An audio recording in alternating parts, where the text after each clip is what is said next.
ನಾವು ಬದುಕಿದ್ರೆ ಮಾತ್ರ ತಾನೇ ಪ್ರೀತಿ ಮಾಡೋಕೆ ಸಾಧ್ಯ, ರೈಟ್? ಆ ವ್ಯಕ್ತಿಗೆ ನಿಮ್ಮ ಅವಶ್ಯಕತೆ ಇಲ್ಲ, ಈ ಸತ್ಯ. ಮುಸ್ಸಂಜೆ ಮಾತು ಕಾರ್ಯಕ್ರಮಕ್ಕೆ ಸ್ವಾಗತ. ನಾನು ಜೈ ಮಾತಾಡ್ತಾ ಇದ್ದೀನಿ. ಎಲ್ಲ ನೊಂದ ಮನಸ್ಸುಗಳಿಗೆ ಸ್ವಾಗತ ನಮ್ಮ ಕಾರ್ಯಕ್ರಮಕ್ಕೆ. ಪ್ರೀತಿಲಿ ಮೋಸ ಹೋಗಿದ್ರೆ, ಅದರಲ್ಲಿ ಡಿಪ್ರೆಷನ್ ಆಗಿದ್ರೆ ಹೊರಗಡೆ ಹೇಗೆ ಬರೋದು, ಯಾವ ಥರ ಹೊರಗಡೆ ಆ ಮೋಸ ಮಾಡಿದಂಥ ವ್ಯಕ್ತಿನ ಮರೆತು ಅಗೇನ್ ನಮ್ಮ ನಾರ್ಮಲ್ ಬದುಕಿಗೆ ಬರುವಂಥದ್ದು ಕೆಲವೊಂದಿಷ್ಟು ಟಿಪ್ಸ್ಗಳನ್ನು ಶೇರ್ ಮಾಡ್ತಾ ಇದ್ದೀನಿ. ವಿಡಿಯೋನ ಕೊನೆ ತನಕ ನೋಡಿ. ವಿಡಿಯೋನ ಶುರು ಮಾಡೋಣ. Let start. ಫಸ್ಟ್ ಒನ್ ಏನಂತ ಹೇಳಿದ್ರೆ, ಸತ್ಯವನ್ನು ಒಪ್ಕೊಳ್ಳುವಂಥ ಕೆಲಸ ಮಾಡಿ. ಯಾವುದೇ ಪ್ರೀತಿ ಇರ್ಬೋದು, ಅದು ಯಾವುದೇ ಒಂದು ರಿಲೇಷನ್ಶಿಪ್ ಇರ್ಬೋದು ನಿಮ್ಮದು, ಫಸ್ಟು ಆ ರಿಲೇಷನ್ಶಿಪ್ಪಲ್ಲಿ ನೀವು ಯಾವ ರಿಲೇಷನ್ಶಿಪ್ಪಿಂದ ನೀವು ಡಿಪ್ರೆಷನಿಗೆ ಹೋಗ್ತೀರಾ ಅಲ್ಲಿ ಸತ್ಯ ಅರ್ಥ ಮಾಡ್ಕೊಳ್ಳಿ. ಸತ್ಯ ಅರ್ಥ ಮಾಡ್ಕೊಳ್ಳೋದೇನು, ಆ ವ್ಯಕ್ತಿ ನಿಮಗೆ ಆಗಿರ್ತಕ್ಕಂಥ ಮೋಸ ಏನು, ಫಸ್ಟ್ ಅದ್ರ ಬಗ್ಗೆ ನೀವು ಅನಾಲಿಸಿಸ್ ಮಾಡಿ, ಸ್ಟಡಿ ಮಾಡಿ, ಏನು ಮೋಸ ಮಾಡಿದ್ದಾನೆ ಆ ವ್ಯಕ್ತಿ ಅದನ್ನು ತಿಳ್ಕೊಳ್ಳಿ. ಸಣ್ಣ ಮೋಸನ, ದೊಡ್ಡ ಮೋಸನ, ಅಥವಾ ಬದಲಾವಣೆ ಆಗದೇ ಇರುವಂಥ ಮೋಸನ, ಇದನ್ನು ಸ್ವಲ್ಪ ಅರ್ಥ ಮಾಡ್ಕೊಳ್ಳಿ. ಆ ಸತ್ಯ ಒಪ್ಕೊಂಡ್ಮೇಲೆ ಆ್ಯಕ್ಚುಲಿ ಸತ್ಯ ಹೇಗಿರುತ್ತೆ ಅಂತ ಹೇಳಿದ್ರೆ, ಆಲ್ರೆಡಿ ಆ ವ್ಯಕ್ತಿ ನಿಮ್ಮನ್ನು ಚೀಟ್ ಮಾಡಿ ಬೇರೆ ಇನ್ಯಾವುದೋ ವ್ಯಕ್ತಿ ಒಟ್ಟಿಗೆ ಇದ್ದಾನೆ ಅಂತ ಹೇಳಿದ್ರೆ ಅಲ್ಲಿ ಅರ್ಥ ಮಾಡ್ಕೊಬೇಕು, ಆ ವ್ಯಕ್ತಿಗೆ ನಿಮ್ಮ ಅವಶ್ಯಕತೆ ಇಲ್ಲ. ಈ ಸತ್ಯ ಅರ್ಥ ಮಾಡ್ಕೊಳ್ಳಿ. ಮೊದಲು ವೆರಿ ಸಿಂಪಲ್ ಆಗಿದೆ. ಸತ್ಯ ಅರ್ಥ ಮಾಡ್ಕೊಂಡಾಗ ಎಕ್ಸಾಂಪಲ್ ಕೊಟ್ಬಿಡ್ತೀನಿ. ನಮಗೆ ಯಾಕಂತ ಹೇಳಿದ್ರೆ, ಒಂದು ಪ್ಲೇಟ್ ಒಳಗಡೆ ನಮಗೆ ಚೆನ್ನಾಗಿರ್ತಕ್ಕಂಥ ಒಂದು ರೈಸ್, ಇನ್ನೊಂದು ಪ್ಲೇಟ್ ಒಳಗಡೆ ಹಳಸೋಗಿರ್ತಕ್ಕಂಥ ರೈಸನ್ನು ಕೊಟ್ಟರೆ ನಾವು ಸೆಲೆಕ್ಟ್ ಮಾಡೋದು ಯಾವುದನ್ನು? ಚೆನ್ನಾಗಿರ್ತಕ್ಕಂಥ ರೈಸ್. ಇಲ್ಲಿ ಸತ್ಯ ಏನು? ಚೆನ್ನಾಗಿದೆ, ಇದನ್ನು ತಿಂದರೆ ಆರೋಗ್ಯಕ್ಕೆ ಒಳ್ಳೇದು. ಸೇಮ್ ಏನಲ್ಲಿ ಆ ಪ್ರೀತಿಲಿ ನಿಮ್ಮನ್ನು ಆಲ್ರೆಡಿ ಚೀಟ್ ಮಾಡಿ ಬೇರೆಯವರೊಟ್ಟಿಗೆ ಚೆನ್ನಾಗಿದೆ ಅಂದರೆ ಆ ಸತ್ಯನ ಅರ್ಥ ಮಾಡ್ಕೊಳ್ಳಿ, ಫಸ್ಟ್ ಪಾಯಿಂಟ್. ಆ್ಯಂಡ್ ಸೆಕೆಂಡ್ ನೋಡೋಣ ಏನಂತ ಹೇಳಿದ್ರೆ, ತಿಳ್ಕೊಂಡಿರೋ ಸತ್ಯನ ಒಪ್ಕೊಳ್ಳೋಕೆ ಟ್ರೈ ಮಾಡಿ. ಈಗ ನಿಮಗೆ ಆ ವ್ಯಕ್ತಿ ಮತ್ತೆ ನಿಮಗೆ ಬೇಕು ಅನ್ನಿಸ್ತಾ ಇರುತ್ತೆ, ನಿಮ್ಮ ಲೈಫಿಗೆಲ್ಲ ಒಂದು ಕಡೆ ತುಂಬ ಕನಸುಗಳನ್ನು ತುಂಬಿದ್ದ, ನಂಬಿಕೆಯನ್ನು ಕೊಟ್ಟಿದ್ದ, ಹೀಗೆ ಬದುಕ್ತೀವಿ ಹಾಗೆ ಬದುಕ್ತೀವಿ ಅಂತೇಳಿ. ಈಗ ಇನ್ಯಾರ್ದೋ ಪಾಲಾಗಿದ್ದಾನೆ, ನಿಮಗೆ ಚೀಟ್ ಮಾಡಿಬಿಟ್ಟು ಸತ್ಯ ಗೊತ್ತಾಗಿದೆ, ಅದನ್ನು ಒಪ್ಕೊಳ್ಳಿ. ಯಾವುದೇ ಕಾರಣಕ್ಕೂ ಆ ವ್ಯಕ್ತಿ ಯಾವತ್ತಿದ್ರೂ ನಮಗೆ ಮೋಸ ಮಾಡ್ತಾನೆ, ಆ ವ್ಯಕ್ತಿ ಬೇಡ ಅನ್ನೋ ಒಂದು ಸತ್ಯನ ಒಪ್ಕೋಬೇಕಾಗತ್ತೆ. ಎಲ್ಲೋ ಒಂದು ಕಡೆ ಆಗಲ್ಲ ಸರ್ ಅಂದರೆ ಆ ಸತ್ಯನ ಒಪ್ಕೊಬೇಕು. ಎಕ್ಸಾಂಪಲ್ ಕೊಡ್ತೀನಿ ಯಾಕಾಗಲ್ಲ ಅಂತೇಳಿ.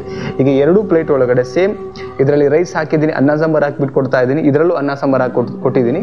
ಬಟ್ 2 ಪ್ಲೇಟ್ ಒಳಗಡೆ 1 ಪ್ಲೇಟ್ ಒಳಗಡೆ ಮಾತ್ರ ವಿಷನ ಬೆರೆಸಿ ಕೊಡ್ತೀನಿ. ಅದು ನಿಮಗೂ ಕೂಡ ಗೊತ್ತು, ಇದರಲ್ಲಿ ವಿಷ ಇದೆ, ಇನ್ನೊಂದು ಪ್ಲೇಟಲ್ಲಿ ವಿಷ ಇಲ್ಲ ಅಂತೇಳಿ. ಓಕೆ, ಈಗ ನೀವು ನಾರ್ಮಲ್ ಇದ್ದೀರಾ, ಈಗ 2 ಪ್ಲೇಟ್ ತೊಗೊಂಬಂದು ಕೊಟ್ಟರೆ ಯಾವುದು ಸೆಲೆಕ್ಟ್ ಮಾಡ್ತೀವಿ ನಾವು? ವಿಷ ಯಾವ ಪ್ಲೇಟಲ್ಲಿ ಇಲ್ವಲ್ಲ ಅದನ್ನು ಸೆಲೆಕ್ಟ್ ಮಾಡ್ತೀವಿ. ಅಂದರೆ ಸತ್ಯ ಒಪ್ಕೋತೀವಿ ನಾವೇನಂತೇಳಿ, ಇದರಲ್ಲಿ ವಿಷ ಇದೆ, ಇದು ಬೇಡ ಅಂತೇಳಿ. ಸೇಮ್ ಏನಲ್ಲಿ ಆ ವ್ಯಕ್ತಿನೂ ಅಷ್ಟೇ, ಯಾರು ಬಿಟ್ಟು ಹೋಗಿದ್ದಾರಲ್ಲ, ವಿಷ ಇದು ಹಾಗೆ ಬೇಡ ನಮ್ಮ ಲೈಫಲ್ಲಿ. ಚೀಟ್ ಮಾಡೋ ವ್ಯಕ್ತಿ ನಮಗೆ ಲೈಫಲ್ಲಿ ಯಾವುದೇ ಕಾರಣಕ್ಕೂ ಬೇಡ, ರೈಟ್? ಯಾಕಂದರೆ ನಮಗೆ ಚೀಟ್ ಮಾಡೋಂಥ ವ್ಯಕ್ತಿ ಮತ್ತೆ ಪುನಃ ನಾವು ಕ್ಷಮಿಸಿ ಒಳಗಡೆ ಕರ್ಕೊಂಡ್ರೆ ಮತ್ತೆ ಪುನಃ ನಮ್ಗೆ ಗೊತ್ತಿಲ್ಲಂಗೆ ಮತ್ತೆ ಚೀಟ್ ಮಾಡೋದೇ ನೋಡ್ತಿರ್ತಾನೆ ಅವನು. ಯಾವತ್ತಿದ್ರೂ ಕಣ್ಣೀರಲ್ಲೇ ನಮ್ಮ ಬದುಕು ಹೋಗ್ತಾ ಇರುತ್ತೆ.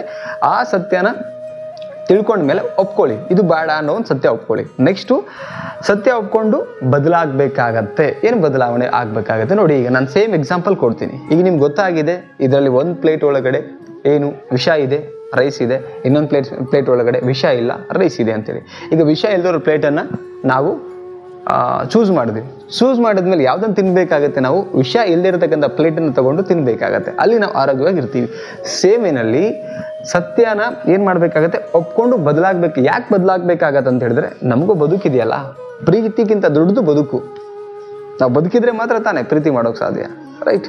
ಆ್ಯಂಡ್ ಎಲ್ಲದಕ್ಕಿಂತ ಹೆಚ್ಚಾಗಿ ಯಾರೋ ನಿಮ್ಮನ್ನು ಚೀಟ್ ಮಾಡೋ ವ್ಯಕ್ತಿಗೋಸ್ಕರ ನಮ್ಮ ಬದುಕನ್ನು ಹಾಳು ಮಾಡ್ಕೊಳ್ಬಾರ್ದು. ಆ ಕಾರಣಕ್ಕೆ ಈಗ ಸತ್ಯ ಗೊತ್ತಾಗಿದೆ, ಆ ವ್ಯಕ್ತಿ ಚೀಟ್ ಮಾಡಿದ್ದಾನೆ ಅಂದಮೇಲೆ ನೀವು ಬದಲಾಗಬೇಕು. ಯಾವುದಕ್ಕೋಸ್ಕರ ಬದಲಾಗಬೇಕು? ನಿಮ್ಮ ಜೀವನದ ಪರ್ಪಸ್ಗೋಸ್ಕರ ಬದಲಾಗಬೇಕು, ನಿಮ್ಮನ್ನು ಜನ್ಮ ಕೊಟ್ಟಿರ್ತಕ್ಕಂಥ ತಂದೆ ತಾಯಿಗಳಿಗೋಸ್ಕರ ಬದಲಾಗಬೇಕು. ಆ್ಯಂಡ್ ಎಲ್ಲದಕ್ಕಿಂತ ಹೆಚ್ಚಾಗಿ ನಿಮಗೋಸ್ಕರ ನೀವು ಬದಲಾಗಬೇಕು. ಯಾಕೆ ಅಂತ ಹೇಳಿದ್ರೆ, ಆ ವ್ಯಕ್ತಿ ಪರಿಚಯ ಆಗೋಕ್ಕೂ ಮುಂಚೆ ನಿಮ್ಮ ಲೈಫಲ್ಲಿ ಏನೋ ಒಂದು ಆಲೋಚನೆ ಇತ್ತು, ಏನೋ ಒಂದು ಫ್ಯಾಮಿಲಿಗೋಸ್ಕರ, ನಿಮಗೋಸ್ಕರ ಏನೋ ಅಚೀವ್ ಮಾಡಬೇಕು ಅನ್ನೋದೊಂದು ಸತ್ಯನ ಅರ್ಥ ಮಾಡ್ಕೊಂಡು ಹೊರಟಿದ್ರಿ, ಅದ್ರ ಮಧ್ಯೆ ಬಂದಂಥ ವ್ಯಕ್ತಿಗಳಿದ್ರು, ಕರೆಕ್ಟ್? ಸೊ ಆ ಕಾರಣಕ್ಕೆ ಸತ್ಯ ಒಪ್ಕೊಂಡ್ಮೇಲೆ ಬದಲಾಗಿ ಈ 3 ಕೆಲಸಗಳು ನಿಮಗೆ ಸತ್ಯಾಂಶ ಗೊತ್ತಾದ. ಯಾಕಂತ ಹೇಳಿದ್ರೆ, ನಾವೆಲ್ಲೋ ಒಂದು ಕಡೆ ಫೇಕ್ ಒಂದು ಬಸ್ಸಲ್ಲಿ ಲೈಕ್ ಯಾವುದೋ ಒಂದು ಫೇಕ್ ರಿಲೇಷನ್ಶಿಪ್ಪಲ್ಲಿ ಇರ್ತೀವಿ ಅಂದ್ಕೊಳ್ಳಿ. ಈಗ ನಾವೆಲ್ಲೋ ಬ್ಯಾಂಗ್ಳೂರ್ ಹೋಗಬೇಕು ಅಂತ ಅಂದ್ಕೊಳ್ತೀವಿ, ಹುಬ್ಳಿಯಿಂದ ಬ್ಯಾಂಗ್ಳೂರ್ ಹೋಗಬೇಕು ಅಂತ ಅಂದ್ಕೊಳ್ತೀವಿ. ನಿಮಗೆ ಗೊತ್ತಿಲ್ಲದೇನೆ ನೀವು ಯಾವುದೋ ಬಾಂಬೆ ಬಸ್ ಹತ್ತಿ ಕೂತಿದ್ದೀರಾ. ಬಟ್ ಅರ್ಧ ದಾರಿಗೆ ಹೋದ್ಮೇಲೆ ಗೊತ್ತಾಗಿದೆ ನಿಮಗೇನು ಅಂತ ಹೇಳಿದ್ರೆ, ನಾನು ಬೆಂಗಳೂರು ಹೋಗಬೇಕಿತ್ತು, ಬಟ್ ಗೊತ್ತಿಲ್ಲದೇ ಒಂದು ಬಸ್ಸಲ್ಲಿ ಟ್ರಾವೆಲ್ ಮಾಡಿಬಿಟ್ಟಿದ್ದೀನಿ, ನಾನು ಅದು ಬಾಂಬೆ ಹೋಗ್ತಾ ಇದೆ. ಯಾವಾಗ ಗೊತ್ತಾಗುತ್ತೋ, ಗೊತ್ತಾದ್ಮೇಲೆ ಏನು ಮಾಡ್ತೀರಾ? ಇಳಿದ್ಬಿಟ್ಟು ಸತ್ಯ ಗೊತ್ತಾಗುತ್ತೆ. ಸತ್ಯ ಗೊತ್ತಿಲ್ಲದಿರೋ ತನಕ ನಮ್ಗೆ ಏನಾಗುತ್ತೆ ಅಂತ ಹೇಳಿದ್ರೆ ಸುಮ್ಮನೆ ಹೋಗ್ತಾ ಇರ್ತೀವಿ. ಯಾವಾಗ ಸತ್ಯ ಗೊತ್ತಾಗತ್ತೆ ಅಲ್ಲಿಂದ ಇಳಿದ್ಬಿಟ್ಟು ಇದು ಬಸ್ ಎಲ್ಲ ಜರ್ನಿ ಮಾಡೋದು ನಂದು ಅಂತೇಳಿ ವಾಪಸ್ ಹೋಗ್ತೀವಿ. ಸೇಮಿನಲ್ಲಿ ಆ ವ್ಯಕ್ತಿಗಳ ಸತ್ಯ ಗೊತ್ತಾದ್ಮೇಲೆ ಮತ್ತೆ ಪುನಃ ಅವರೊಟ್ಟಿಗೆ ಜರ್ನಿ ಮಾಡಬಾರ್ದು, ನಮ್ಮ ಬದುಕಿನೊಟ್ಟಿಗೆ ನಾವು ಜರ್ನಿ ಮಾಡಬೇಕು. ಇದು ಫಂಡ, ಇದನ್ನು 100% ವರ್ಕ್ ಆಗುತ್ತೆ ಮಾಡಿ. ಬಟ್ ಇದನ್ನು ನಿಮ್ಮ ಯೋಚನೆ ಹೇಗಿರ್ಬೇಕಂತ ಹೇಳಿದ್ರೆ, ಒಂದು ಸಲ ಸತ್ಯ ಒಪ್ಕೊಂಡ್ಮೇಲೆ ಯಾವುದೇ ಕಾರಣಕ್ಕೂ ವ್ಯಕ್ತಿ ಬೇಡ ನಿಮ್ಮ ಬದುಕಿನ ಬಗ್ಗೆ ಯೋಚನೆ ಮಾಡಿ. ಒಳ್ಳೇದಾಗಲಿ ಎಲ್ರಿಗೂ. ಆ್ಯಂಡ್ ವಿಡಿಯೋ ಬಗ್ಗೆ ನಿಮ್ಮ ಅನಿಸಿಕೆಯನ್ನು ಕಾಮೆಂಟ್ ಸೆಕ್ಷನಲ್ಲಿ ಕಮೆಂಟ್ ಮಾಡಿ, ಸಣ್ಣದಾಗಿ ವಿಡಿಯೋಗೆ ಲೈಕ್ ಮಾಡಿ, ಆ್ಯಂಡ್ ಚಾನಲ್ಗೆ ಸಬ್ಸ್ಕ್ರೈಬ್ ಮಾಡಿ, ಸಪೋರ್ಟ್ ಮಾಡಿ. ಮತ್ತೊಂದು ಟಾಪಿಕಲ್ಲಿ ಸಿಗ್ತೀನಿ. Thank you so much.